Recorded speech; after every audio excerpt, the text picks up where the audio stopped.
In 1891, the U.S. Marshal's Office sealed off an entire village in West Virginia. No one was allowed in. No one ever came out. The reason? A single journal page, smeared in blood, repeating one name, Marrowbone. In the cold October of 1891, a federal courier arrived at a neglected village nestled deep within the Appalachian woods, Marrowbone Hollow. He was responding to a claim made anonymously. They are not human anymore. When he arrived, the town looked like it hadn't aged a day since 1832. Ivy swallowed houses, no animals stirred, no wind moved, and yet in every home, every mirror was covered, every window had been nailed shut from the inside. What the courier found in the rectory attic would never be officially documented. It was a child's journal, written backward, and it told of rituals, of bloodline purity, and of births that never should have occurred. He disappeared the next day. All the government ever released was a short telegram. Seal it, forget it, but you're here now. You want to know the truth. The stories the bloodlines buried. This is your descent into forgotten America, into the hidden dynasties whose rituals shaped more than just a town. They shaped the country. They shaped the soul. Marrowbone wasn't founded on freedom. It was founded on exile. 5 families from Europe, all with unexplained wealth and no recorded lineage, petitioned Virginia to grant them 2,000 acres of wilderness to practice without interference. The names appear only once in state records: Wroth, Liddon, Thorn, Bellamy, and Morvane. A letter from Governor Barber described them as cold, strange, and watching as if time meant nothing to them. They built the town in 2 months, stone structures without blueprints, a church without a cross, a school without windows. By 1820, no births were reported, no deaths were recorded, yet census records always listed exactly 93 people, no more, no less.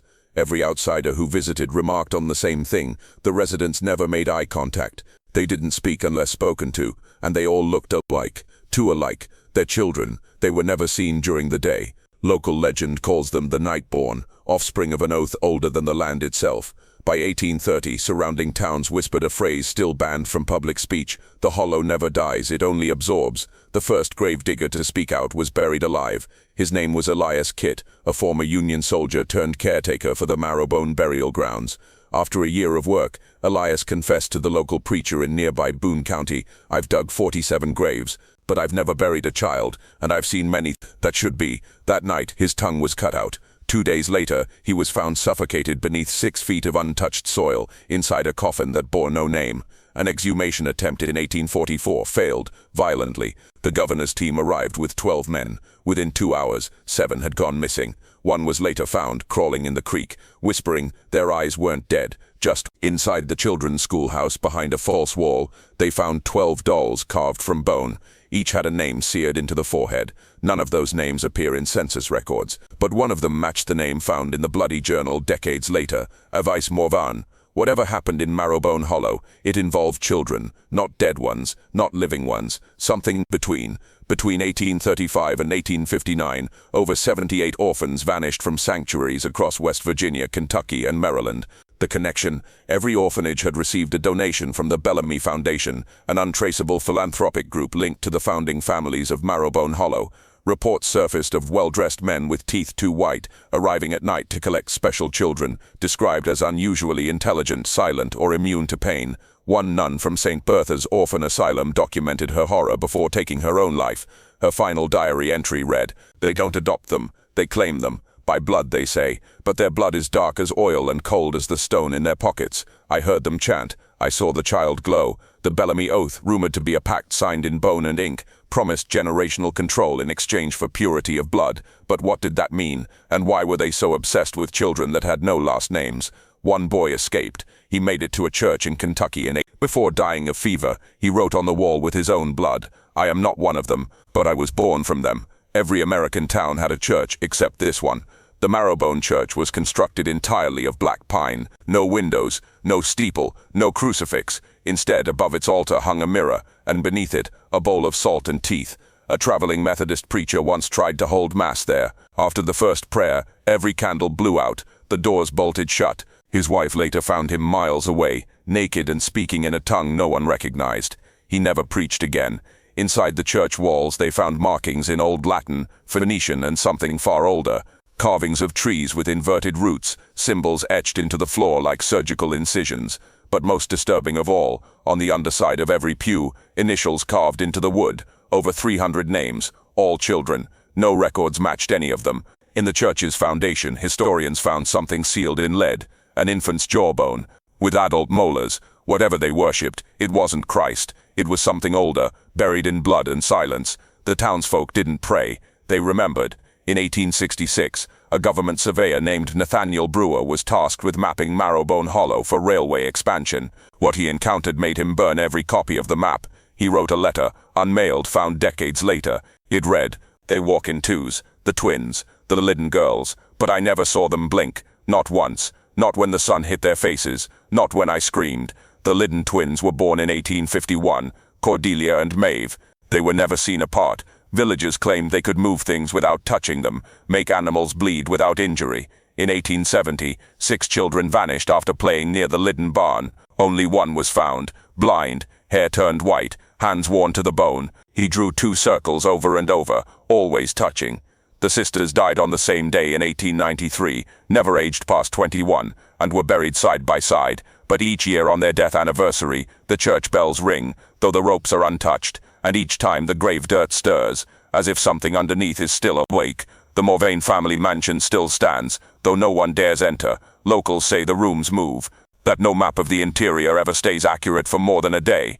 In 1901, a team of surveyors entered the estate. Only one returned, shoeless and covered in ash, whispering, "The nursery was in the basement." Then it wasn't. Then I was. The Morvanes were known for their architectural brilliance, but none had formal training. Their house was a labyrinth of dead-end halls, upside-down stairwells, and paintings that seemed to change depending on who looked. One oil portrait shows a child holding a black book. Its title reads, "Lineum Sanguis, Bloodlines."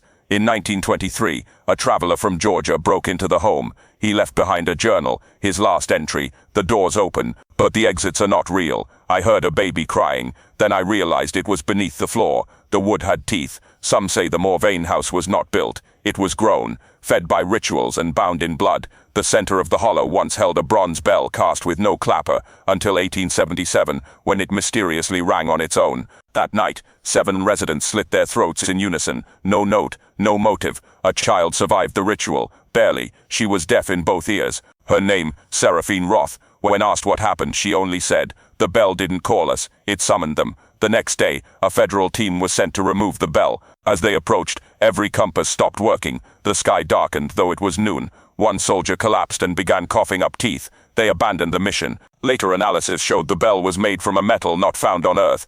Etched around its base were the words, "Lux non orta est." Light was never born. No one knows who cast it, but some believe it's not a bell at all. It's a key. Witness accounts spanning 60 years described the Thorn family as unnerving, wrong, and unshaded. Why? Because none of them cast shadows. Every photo, every drawing, every first-hand account agreed. The Thorns walked beneath the sun, yet the ground beneath them remained untouched. Some believed it was a trick. Others said it was a curse. But one theory, found in the journal of a seminary dropout named Elias Harrow, was more disturbing. They do not cast shadows because they are not separate from darkness. They are its emissaries, wearing flesh only as costume. The Thorns ran the Hollow's school. They taught only one subject, silence. Each child had their tongue branded with a sigil. Every lesson was conducted in a dead language. In 1909, a photographer snuck into a class. He took a single image. When the photo was developed, no children appeared. Only 13 empty desks, each bleeding from the wood. The Thorns were never arrested.